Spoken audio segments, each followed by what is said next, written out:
Dicen que hay imperios que nacen por fuerza, otros por ambición, y unos pocos, los más raros, nacen porque el destino mismo los empuja a levantarse como gigantes. Así nació el imperio persa, no desde la abundancia ni desde la riqueza, sino desde la nada. Desde un desierto árido, desde un pueblo pequeño e insignificante para las potencias del momento, y, sin embargo, destinado a cambiar el mundo. Antes de convertirse en uno de los imperios más grandes de la historia, los persas eran apenas un conjunto de tribus dispersas. Vivían entre montañas secas, llanuras duras, valles silenciosos, donde el viento parecía ser el único que recordaba su existencia. A diferencia de los poderosos babilonios, de los astutos medos o de los disciplinados hititas, los persas no tenían grandes ciudades, ni templos colosales, ni ejércitos temidos. Eran agricultores, pastores, artesanos, gente sencilla. Pero tenían algo que muchos imperios habían perdido: unidad, dignidad y una fe profunda en que su destino era mayor que sus circunstancias. En ese ambiente nació Ciro, un niño que desde pequeño escuchó historias sobre reyes crueles, sobre imperios que dominaban con mano de hierro, sobre pueblos enteros arrastrados al exilio por las guerras.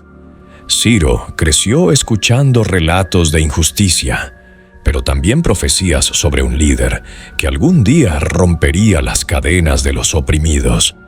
Esos relatos se clavaron en su corazón como semillas, y con los años, esas semillas germinaron en forma de liderazgo.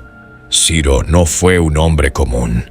Desde joven mostró una capacidad única para unir a los suyos, para inspirar confianza, para ver oportunidades donde otros solo veían enemigos.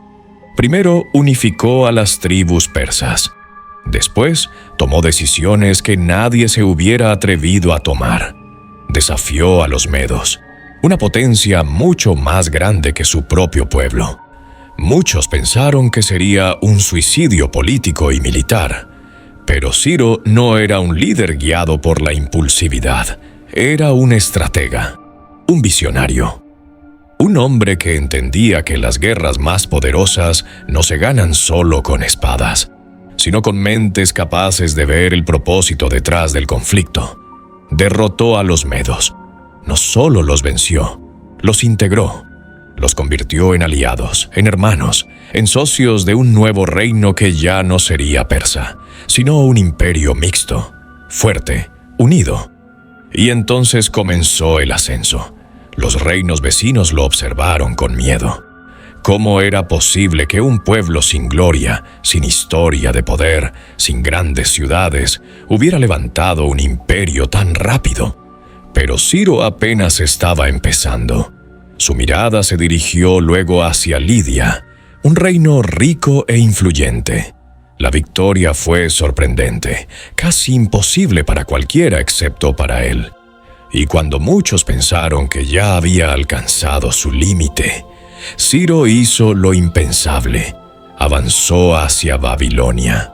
Babilonia, la ciudad de las murallas interminables, el centro del mundo antiguo, la capital del lujo, del poder, de reyes que creían ser dioses.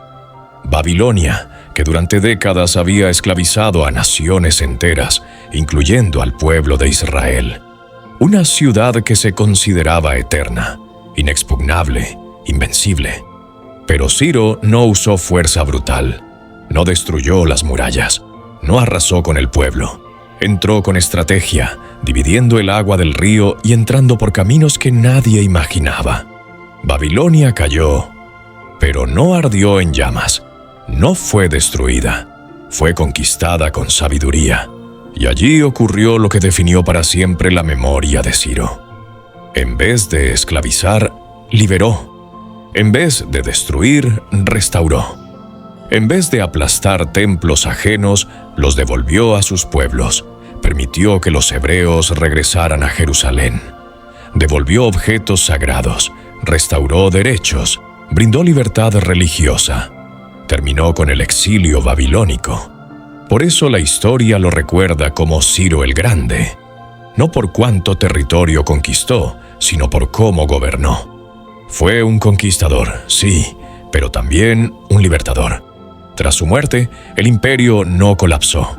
Al contrario, creció aún más bajo el mando de Darío I, un rey meticuloso, organizado, brillante. Darío tomó un imperio enorme y lo convirtió en un sistema perfecto, ordenado, eficiente, sólido. Creó provincias llamadas satrapías, designó gobernadores en cada una, estableció impuestos claros, organizó rutas comerciales, construyó carreteras que cruzaban continentes, levantó un sistema de mensajería tan rápido que impresionaría incluso siglos después. Allí nació la famosa frase: ni la nieve, ni la lluvia, ni el calor, ni la oscuridad detienen a los mensajeros persas. Una frase que siglos después inspiraría al servicio postal moderno. Mientras la administración del imperio florecía, Persépolis se levantó como una joya incomparable. No fue construida como base militar, sino como símbolo de poder y cultura. Sus muros estaban decorados con relieves que mostraban a delegaciones de cientos de pueblos distintos. Cada uno llevaba tributos, no como esclavos, sino como naciones parte del mismo proyecto.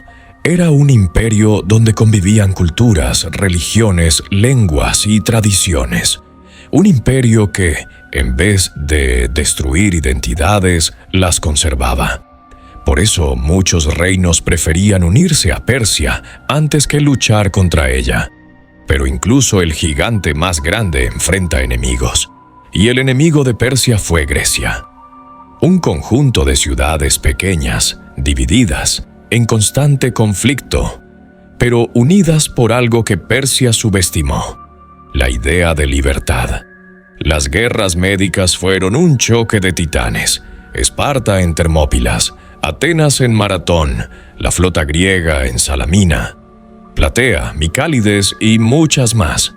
Persia no cayó allí, pero perdió algo esencial: el aura de invencibilidad. Después de décadas de guerras, el imperio siguió fuerte, pero con grietas internas, reyes débiles, corrupción, ambición desmedida, traiciones, y entonces, siglos después del ascenso de Ciro, apareció un Tacitus, el joven que cambiaría el curso del mundo. Alejandro Magno, un muchacho de Macedonia que soñaba con conquistar Asia. Un guerrero brillante, indomable, carismático. Su avance fue devastador. Derrotó a Darío III, tomó ciudades una tras otra, y cuando llegó a Persépolis hizo lo que pocos se atreverían a imaginar: la quemó. El fuego iluminó el horizonte durante días, las columnas se derritieron, los palacios cayeron. La gloria de Persia ardió frente a los ojos del mundo. Pero aunque Alejandro destruyó la ciudad, no destruyó la esencia de Persia. Porque Persia no era solo edificios, era una civilización, un pensamiento, un espíritu.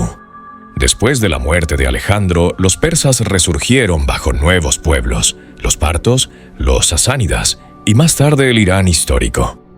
La lengua persa sobrevivió, el arte persa sobrevivió, los poemas persas sobrevivieron, la filosofía persa sobrevivió, el orgullo persa sobrevivió. El imperio cayó, pero la civilización nunca desapareció. Hoy, miles de años después, Persia vive en Irán. Vive en su música, en su literatura, en su arquitectura, en su cultura.